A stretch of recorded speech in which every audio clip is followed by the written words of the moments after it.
Você aí sintonizado com a gente no canal do YouTube ou nas plataformas de streaming, seja muito bem-vindo ao 23º episódio da Rádio Piquete, a crítica do jornalismo político, e como sempre acompanhado dos pesquisadores e jornalistas à minha esquerda, Hércio Sena. Olá, Rafa. Olá, Zé. Olá, ouvintes. Olá, espectadores. E à minha direita, José Milton Santos. A todo mundo que nos ouve, as minhas saudações. Bom, no episódio de hoje vamos tratar da crítica da mídia nos relatos do arcabouço fiscal e na volta de Bolsonaro ao Brasil. No primeiro bloco, vamos analisar a reação dos jornais da imprensa comercial àquilo que o próprio governo federal chama de arcabouço fiscal, qual a natureza dessa proposta e para quais objetivos ela é mobilizada. Já no segundo bloco, discutiremos a postura dessa mesma imprensa diante da volta do ex-presidente Jair Bolsonaro ao país. Como ela projeta essa figura no atual cenário político nacional e, todas as outras questões que vêm aí com a volta do ex-presidente que ficou 89 dias nos Estados Unidos. Por fim, fica com a gente para o Momento Panfletagem, que lá no encerramento a gente vai também fazer indicações de recomendações culturais, produtos midiáticos, tudo aquilo que a gente vem consumindo aí e que a gente acha que vocês possam gostar. Bom, indo para o primeiro bloco, acho que a gente pode começar a desenhar melhor o que é esse arcabouço fiscal. É novidade, Hércio? Como é que você entende que a mídia está desenhando aí esse conceito do arcabouço fiscal? Bom, em primeiro lugar, é importante a gente tentar situar aqui o que é essa ideia do arcabouço fiscal. O novo arcabouço fiscal, ele apresenta regras cujo objetivo é disciplinar os gastos do governo. A ideia, é que o governo não pode perder o controle da sua dívida. Nesse sentido, o arcabouço fiscal ele é uma peça elaborada e desenhada dentro do governo Lula para substituir o antigo teto de gastos. Esse teto de gastos, ele limitava o gasto do governo nos mesmos níveis que ele estava desde o governo Michel Temer, e ele seria corrigido apenas pela inflação. O que o governo Lula quer é criar uma margem de investimento que vá além da correção da inflação, considerando um provável aumento de arrecadação. Ou seja, havendo aumento da arrecadação, o governo poderia gastar até 70% desse aumento da arrecadação, além da correção inflacionária. Ou seja, então, traduzindo aqui num exemplo bem simples, se o governo arrecadar 100 milhões em impostos a mais do que ele arrecadou no ano anterior, ele vai poder gastar 70 milhões, que seria 70%. Entretanto, isso se a gente tivesse uma inflação zero, o que dificilmente acontece. Então, o que seria a ideia desse arcabouço fiscal? Ela criaria uma margem para que o governo gastasse até 70% do que ele arrecada a mais, descontada a inflação. Então, no caso dos 100 milhões que eu dei o exemplo, ele poderia gastar 70 milhões se a inflação fosse zero, mas se a inflação fosse de 3%, seria 70 menos 30%, E no caso, então, seria 40%, no caso, 40 milhões ele poderia gastar como investimento. Essa questão do gasto, do investimento, acho que é um debate que sempre circula, não é um debate novo, Como que você vê esse debate, como que ele está sendo tratado na mídia agora? Qual que é essa diferença entre gasto e investimento? Existe essa diferença? Essa é uma discussão importante. Primeiro, porque como que esse debate ele é colocado, Primeiro, se discute os gastos do governo sob a ótica da imprensa, sem considerar aquela parte que vai para o pagamento dos serviços da dívida pública, que são os juros da dívida que são pagos especialmente aos credores do governo e ao setor financeiro, né? Enfim, aos bancos prioritariamente. Então, dentro da ideia de gastos, que é muito recorrentemente trabalhada, se reserva esse pagamento que o governo faz para principalmente os serviços da dívida que vão para as mãos dos banqueiros, e esse dinheiro ele não é considerado gasto. É considerado gasto apenas os investimentos sociais, em saúde, em educação, em moradia, em assistência social, nos serviços públicos de uma maneira geral. Então, o que o arcabouço fiscal faz e o que o teto de gastos do Michel Temer fez é excluir da conta de gastos o dinheiro que vai para os credores, para os bancos.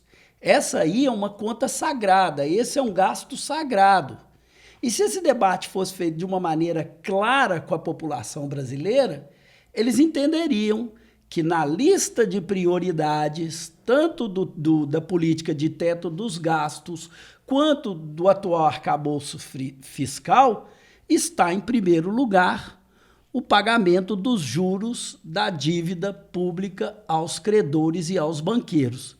Aí depois vem a discussão dos gastos que devem ser limitadas.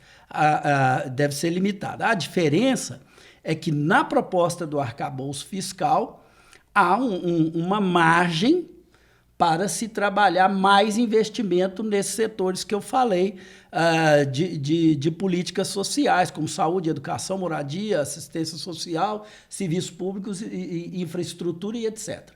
No antigo teto de gastos, não havia margem alguma. Essa talvez seria aí a grande diferença entre um modelo e outro. Os jornais da imprensa comercial, eles concordam com o motivo dessa proposta do governo federal? Como que você vê essa cobertura? Teoricamente, sim, né? Eu acho que aí houve um certo consenso entre os jornais, né, de que essas regras elas trazem uma certa flexibilidade, mas elas trazem também uma certa adaptação a períodos excepcionais, onde até eles entendem que alguns gastos são necessários, como foi o período que a gente viveu agora, com a pandemia, que teve a compra de vacinas, né, que teve uma série teve auxílios tanto ao empresariado quanto aos empregadores de uma maneira geral. Então, a repercussão que eu observei, né, é que houve uma certa, digamos assim, uma certa divisão de leituras, né? Na imprensa independente, você consegue acessar vozes que são críticas desse arcabouço fiscal, como no Brasil, de fato, você vai ter ali uma discussão, né?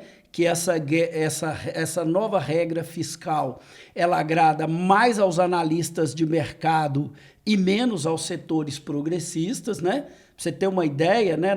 No Globo,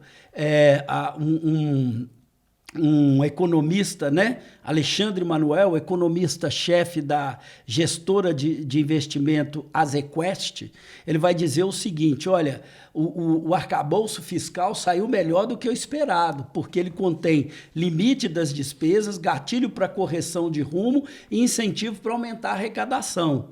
Ao passo que os economistas progressistas, eles vão dizer o seguinte: olha, é claro que o arcabouço fiscal é melhor do que o teto de gastos, né? Mas eles até dizem o seguinte: ser pior do que o teto de gastos não tinha jeito, né? Mas reduzir o crescimento das despesas de 70% para 50%, caso o governo não consiga cumprir sua meta, né? Eles acham arriscado, porque fazer o superávit primário, que é você arrecadar mais do que você gasta, né? É muito difícil e geralmente não depende apenas da gestão e do empenho fiscal do governo. Às vezes isso depende muito mais de fatores conjunturais, até internacionais, que nem sempre o governo consegue controlar. Então, há aí uma crítica e uma certa reserva dos setores progressistas. Em geral, né, o Valor Econômico, o Estado de São Paulo, né, eles vão apoiar o princípio do ajuste, mas vão pressionar para que a referência continue sendo o teto de gastos, né? No caso do Estadão, por exemplo, ele vai dar voz à oposição bolsonarista dizendo que as regras do arcabouço são frouxas e que o Congresso deve operar para apertá-las, né?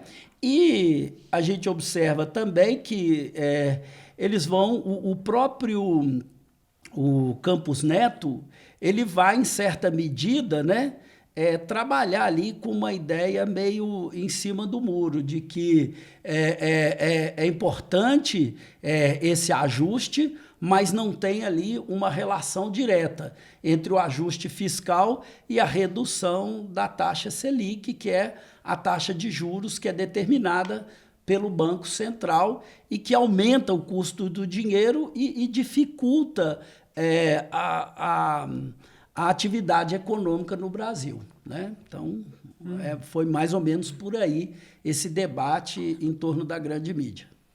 E você, Zé, tem alguma representação midiática aí nesse jogo, nessa negociação política que você destacaria, que mereça destaque?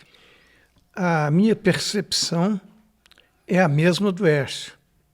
Na verdade, a maior parte da cobertura da mídia comercial foi simpática à proposta de arcabouço. Inclusive, o próprio mercado financeiro, porque nós tivemos um aumento da cotação na Bolsa e uma redução do dólar em relação ao real. E quem, obviamente, especula e controla esses dois mecanismos é o mercado financeiro. Então, nós podemos ver o seguinte: a mídia repercutiu com fidelidade as posições, né, que, como o Hércio ressaltou, apenas os bolsonaristas mais empedernidos, evidentemente, fizeram objeções mais sérias, né? Agora, a gente tem que levar em conta uma coisa que a mídia não publicou e não veiculou.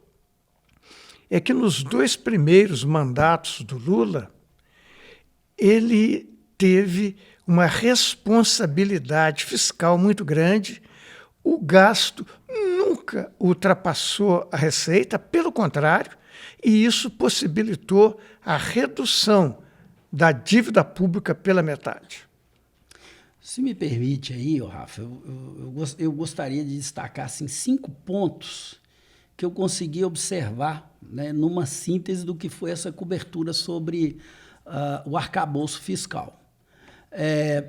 Eu percebi, né, que há uma proposta, né, primeiro a proposta do ministro, né, a aposta do Fernando Haddad, evidentemente do governo Lula, é na aprovação do arcabouço fiscal e no aumento da arrecadação, que é um outro capítulo. Uma coisa é você aprovar o arcabouço fiscal, outra coisa é a arrecadação aumentar, porque para ter mais investimento você tem que ter mais arrecadação. Se a atividade econômica não crescer, não haverá aumento de arrecadação. E dificilmente a atividade econômica vai crescer com juro a 3,75%, porque isso torna o dinheiro caro e dificulta o empresariado investir, as pessoas sobrar dinheiro além das contas do cartão de crédito para consumir mais. Então, esse é um dos gargalos. E a imprensa problematiza isso. Volta naquela discussão da autonomia do Banco Central. Que nós já fizemos. Mas ela não se opõe à proposta vinda do governo. Ela problematiza que a arrecadação pode não aumentar, mas ela não se opõe à proposta vinda do governo. Ela segue cética quanto à possibilidade de aumento da arrecadação, condição para o êxito do arcabouço fiscal. E há uma pergunta que eles fazem recorrentemente, né? De onde sairá o dinheiro para o governo cumprir as metas? Porque essas metas dependem, mesmo essas metas mais tímidas do arcabouço fiscal, elas vão depender de um aumento da arrecadação. Então, continua ali uma tensão nessa cobertura em torno do aumento, uma certa preocupação expressa por esses jornais, que é também uma preocupação do setor financeiro, né? Que é com o aumento do endividamento do governo e uma clara preferência por aquela política de teto de gastos instituída no governo Michel Temer. E, para mim, ao meu ver, né, o mais grave é que, obviamente, a mídia, a imprensa comercial, segue silenciosa no ocultamento sobre o sagrado pagamento dos juros da dívida do governo, legitimando aí os interesses dos setores financeiros da sociedade que atuam na sociedade brasileira. Então, esse aí é o grande gargalo, né? Num determinado momento, o Fernando Haddad, né, salvo engano, numa entrevista que ele deu para o UOL, o ministro do UOL, o ministro Fernando Haddad, ele até se irrita, porque ele diz: não é possível que os liberais questionam essa proposta, porque ela é um pacto claro que o governo faz com as políticas liberais para dinamizar a economia. Né? Então, assim, não existe nenhuma preocupação em que não seja também fazer um diálogo aberto com o mercado e também buscando aí o apoio do Banco Central com o seu presidente, o bolsonarista Campos Neto. Né? Um dos melhores termômetros é o próprio apoio da imprensa comercial. Sim. Já mostra que as medidas do governo federal estão sendo paliativas, né? Mais algum comentário final sobre o arcabouço, Zé? Não, eu acredito que a análise do Écio já foi completa. Perfeito. Acabamos aqui o primeiro bloco, vamos para o segundo bloco, onde discutiremos a volta de Bolsonaro ao país. Então, Zé, 89 dias nos Estados Unidos... ele volta, o ex-presidente Jair Bolsonaro. Existe aí alguma diferença de cobertura? Ou a mídia, assim como no tema do arcabouço fiscal, teve uma cobertura consensual, cobriu da mesma forma, ou você notou alguma diferença? Não, houve algumas diferenças. Por exemplo, a cobertura das televisões. A Band News, a TV UOL, o Jornal da Record, SBT News e o Globo cobriram de uma forma mais factual. Já a BBC News, do dia 31 de março, ela tentou interpretar, explicar o porquê da volta do Bolsonaro. Uhum. E ela, então, listou 4 causas. Segundo a BBC, o desgaste político de Lula. Então, seria um momento adequado para o Bolsonaro voltar. O cenário econômico no Brasil, porque, evidentemente, nesses 3 meses, nós continuamos na mesma posição, sem nenhuma medida, e nem foi possível, porque institucionalmente ainda não havia condições para incrementar e desenvolver a economia. A terceira causa, segundo a BBC, é que os apoiadores do Bolsonaro no Congresso não estão conseguindo viabilizar a oposição, que eles estão muito fracos. Daí a necessidade da volta do Bolsonaro para liderar esse processo. Não só fortalecer os apoiadores do Bolsonaro, mas principalmente o fortalecimento do Partido Liberal, que foi o partido pelo qual o Bolsonaro foi candidato à presidência. A A Band News, além disso, tratou da retenção das joias pela Receita e da devolução de 2 estojos de joias que o Bolsonaro fez a mando do Tribunal de Contas da União. Antes da gente entrar na questão das joias, José, como você comentou que a BBC News colocou como um dos pontos fundamentais da volta aí do Bolsonaro esse fortalecimento da ala da oposição de direita, né, do Partido Liberal, de seus apoiadores no Congresso, como foi então essa recepção dos apoiadores segundo a mídia, né? Porque uma coisa é a interpretação de que esse é o motivo, mas como que ele foi recebido aí pelos seus apoiadores com a volta? Ele já está se desenhando como uma liderança? Ou alguém já correu atrás do antigo lugar dele? Bom, primeiro, como que Bolsonaro esperava, né, ser recebido e como ele de fato foi. Perfeito. Ele exigiu um carro aberto e a saída pelo saguão principal do aeroporto. Como se fosse o presidente ainda, né? Aí o policial que comunicou que ele tinha que sair por uma das laterais, ele falou, não, eu quero sair pelo saguão. Ele falou, não, isso é uma ordem, isso não é um pedido. Aí o Bolsonaro teve que sair pela lateral, mas também havia poucos apoiadores esperando. Os mais otimistas diziam que devia ter uma centena.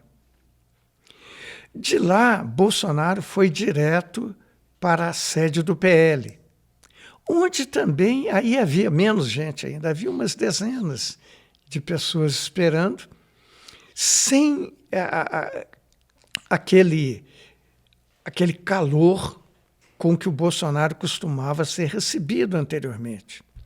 Então nós vemos o seguinte, a recepção foi fraca, e isso a imprensa não escondeu.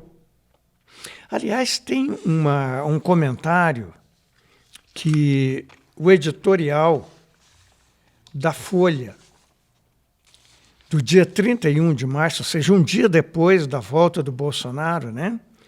O editorial afirma, Bolsonaro de volta.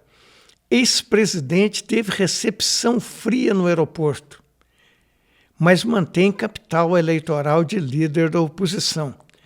Essa capital eleitoral é desmentido pelo próprio editorial, que afirma o bolsonarismo até poderia, se abandonasse a violência e o autoritarismo, liderar uma oposição saudável ao PT.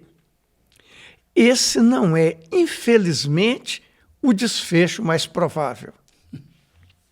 Então ela afirma uma coisa no início do editorial e no final desmente, dizendo que ele não vai superar a violência e o autoritarismo, que seria, segundo o editorial, as condições para que ele pudesse ter uma liderança efetiva, autêntica, né? Essa posição da Folha, né, se eu não me engano. Da Folha, exato. Perdão. Ela é bastante ilustrativa, eu acho que da boa parte dos nossos programas aqui da Rádio Piquete, né, das análises que a gente fazia enquanto o Jair Bolsonaro ainda estava no governo, né? De que, na verdade, a Folha de São Paulo e boa parte da imprensa comercial ali tinha interesses muito bem alinhados com o então atual presidente Bolsonaro na época em relação à economia, em relação à forma como tocava as políticas, né? Existia uma aversão, claro, a essa questão do autoritarismo, da violência, mas que, de resto, Sim. ainda vê como viabilidade de oposição. Se me permite aí, o Rafa, é um pequeno comentário. Essa última frase que está nesse editorial da Folha de São Paulo, ela inclusive foi muito comentada nas redes sociais, de uma maneira muito intensa, com as pessoas criticando a posição da Folha de São Paulo, dizendo que ela estava naturalizando o Bolsonaro, quando ela inclusive levanta uma expectativa de que ele pudesse ter uma postura razoável, né?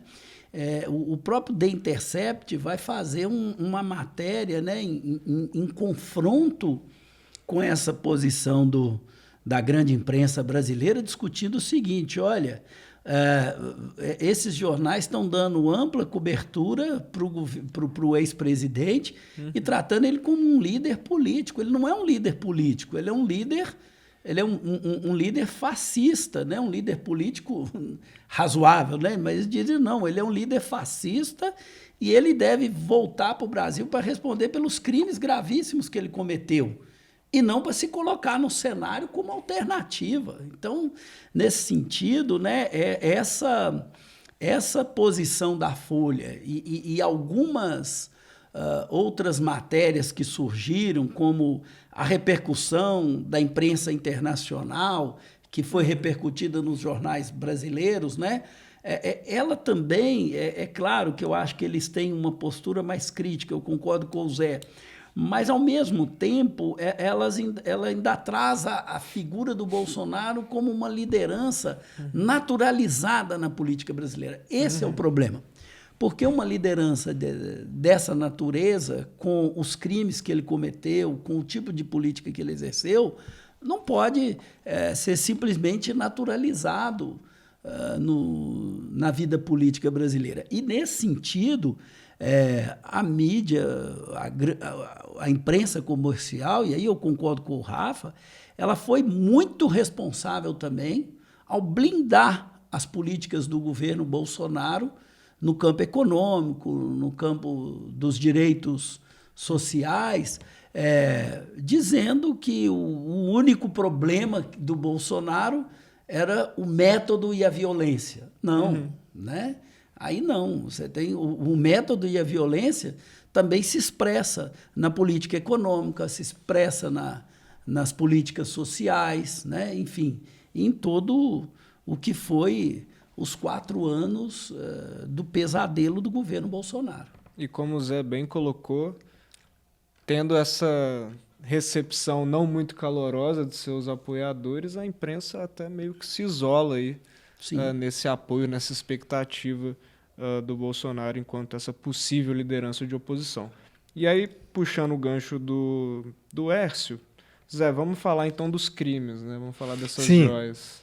Sim. Primeiro, para a gente introduzir essa questão, que eu acho que essa é a principal, né?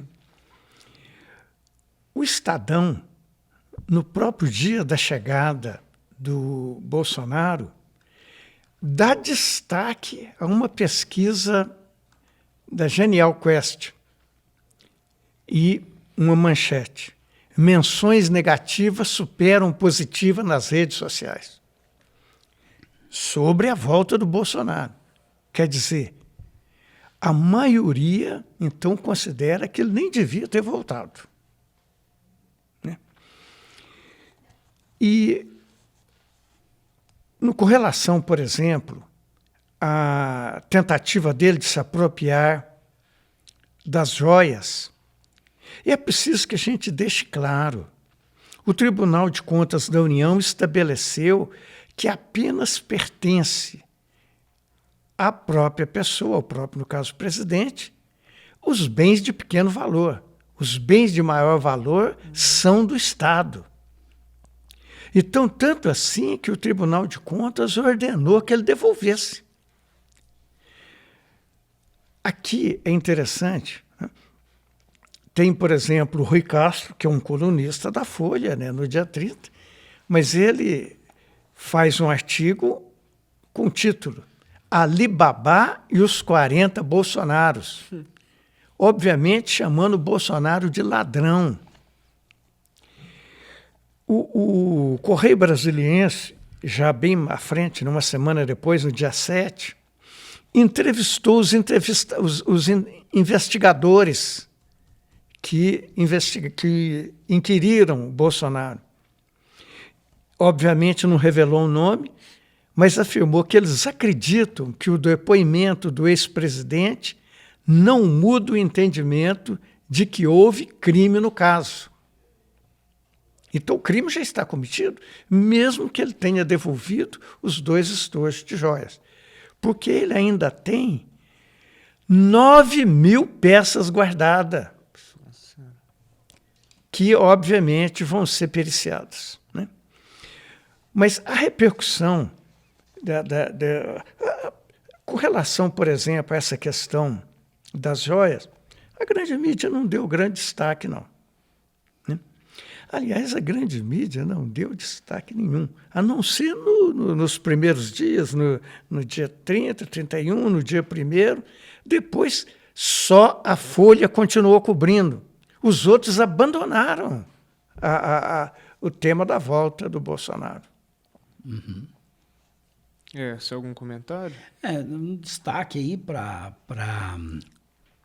também o Estadão, né, Zé, que continua dando, inclusive subsidiando a discussão da posse das joias, né, enfim, tem feito um trabalho importante aí de fontes e que traz mais informações nesse sentido. Mas o balanço que eu faço nesse retorno do Bolsonaro é que, no geral, a vinda dele, considerando inclusive o ostracismo que era, o fato dele ter passado 3 meses praticamente fora do Brasil, ainda teve assim, uma repercussão que poderia ter sido menos favorável a ele do que foi.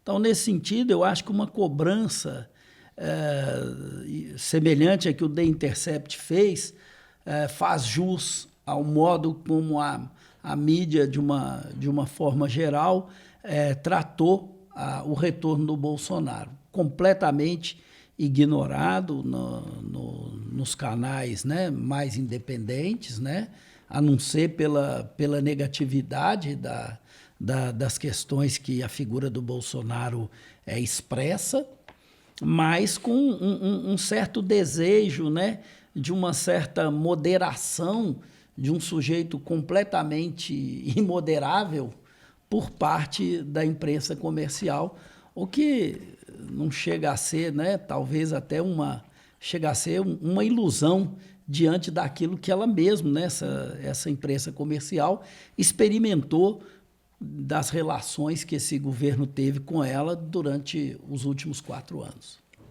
Perfeito. Fazendo uma ligação com a exposição anterior do Écio, né, o Estadão publicou no dia 31 de março o seguinte editorial: flopou, volta de Bolsonaro ao Brasil é ofuscado por arcabouço fiscal do governo Lula, mostra a Quest. A divulgação da nova proposta econômica do governo teve 10 mil menções a mais do que a volta do ex-presidente. Agora, eu queria chamar a atenção para uma outra coisa. A Folha tem dado muito espaço às lideranças da ultradireita, né? E que foi criticado, inclusive, pelo próprio ombudsman, que é o ouvidor, né, que é aquele que representa os leitores, né? O ombudsman José Henrique Mariante. Ele, no dia 9, ou seja, no domingo, ele escreveu o seguinte: Steve Bannon, o estrategista da ultradireita global, como é classificado na reportagem, Bannon mente com veemência por toda a entrevista, dizendo que Trump foi roubado em 2020, assim como Jair Bolsonaro em 2022, e que os invasores de 8 de janeiro eram guerreiros da liberdade. Continuando com essa linha de dar espaço para a ultradireita, no mesmo dia, ou seja, no dia 9, a Folha entrevistou o deputado Kim Kataguiri, que é deputado federal e líder do MBL, o Movimento Brasil Livre, criado em 2014.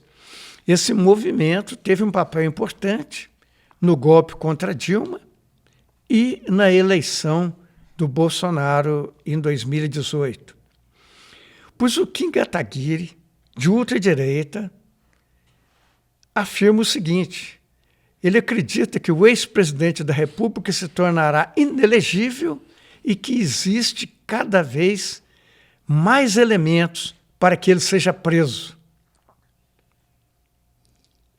Então, significa que até mesmo no interior da ultradireita o Bolsonaro está perdendo espaço. É isso. Perfeito.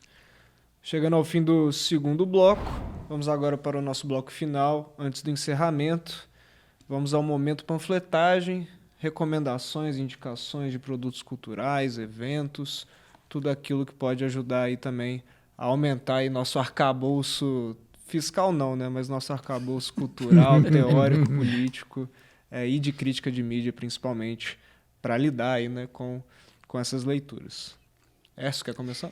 Eu estou de volta com a Annie Ernaux, essa prêmio Nobel, essa escritora, prêmio Nobel de Literatura de 2022.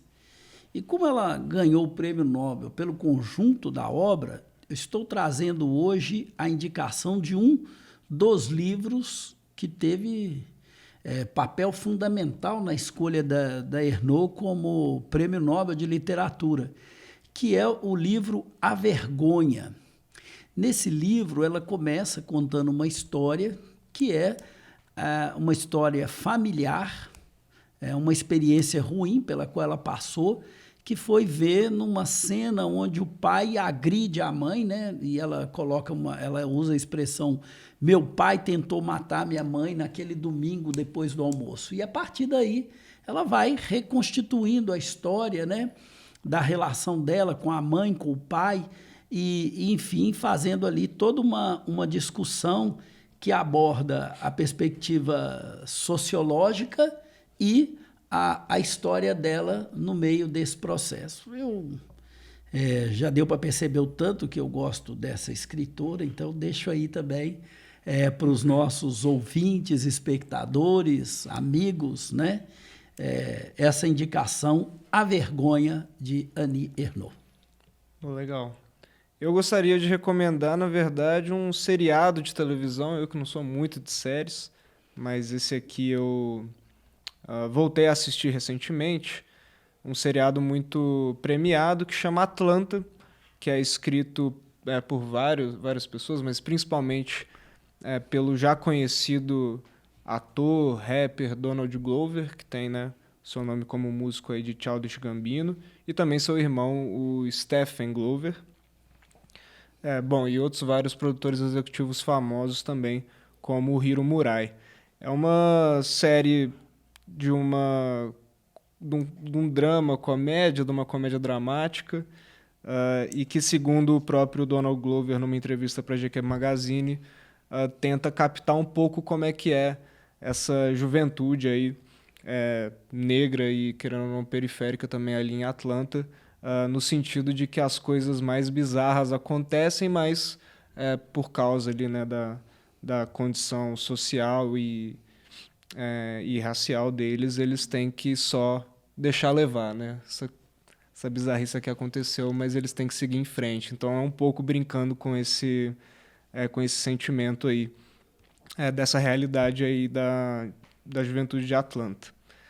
E, bom, é uma série que começou em 2016, mas agora está chegando na sua 4ª temporada, né? Se eu não me engano, está saindo a 4ª temporada ainda, e está disponível aí nas plataformas de streaming, se não me engano também na Netflix. Está sendo muito bem falada aí também nessa nova fase, então fica a recomendação aí para todo mundo que quiser conhecer a série Atlanta. E se quiser outra recomendação com o Donald Glover, assiste também aquele ator que chama Community, mas daí não vou falar muito bem sobre que é essa série, porque eu acho que já vai fugir um pouco do nosso tema, mas fica Atlanta aí como recomendação principal. Bacana. Tranquilo? Bom, chegando aí mais um fim de uma Rádio Piquete, episódio 23, número 23 aí, camisa do Michael Jordan. Né? Quer começar a se despedir? Zé, quem quer falar primeiro? Me despeço de você, Rafa, de você, Zé, dos nossos espectadores, dos nossos ouvintes, e feliz por estar aqui mais uma vez com vocês, e até o próximo encontro da Rádio Piquete. Eu também me despeço dos nossos colegas de mesa e também me despeço dos ouvintes e espectadores. Bom, é isso, gente. Queria agradecer vocês também. E até daqui a 2 semanas aí, 15 dias, estamos de volta. Então, por fim, siga nossas redes sociais, @Rádio Piquete no Instagram, mas principalmente você aí que já está assistindo a gente, mas se você também não está assistindo a gente, está ouvindo a gente nas plataformas de streaming, que também são Rádio Piquete, segue a gente no YouTube, que a gente está transmitindo aí ao vivo e a cores. Ao vivo não, né? Gravado e a cores. É isso. E espero que vocês gostem aí da carinha da gente, né? Porque pode cansar um pouco também às vezes, quiser voltar pro áudio, voltar pro vídeo. A gente vai continuar nos 2 formatos. A nossa equipe de pré-produção é composta por nós 3, né? Hércio Sena, José Milton Santos e Rafael Mafra. Nossa equipe de comunicação é composta por André Fonseca, Camila Dutra, Davi Meirelles Souza, Maria Eduarda Abranches, Nathalie Fernanda Candeia, Sara Lima, Rafael Marinho, Victor Enzo Rodrigues e Maria Luísa Guidugli. E a produção é do Laboratório de Áudio e Laboratório de Audiovisual da Faculdade de Comunicação e Artes da PUC Minas, FCA. É isso e até a próxima. Até mais.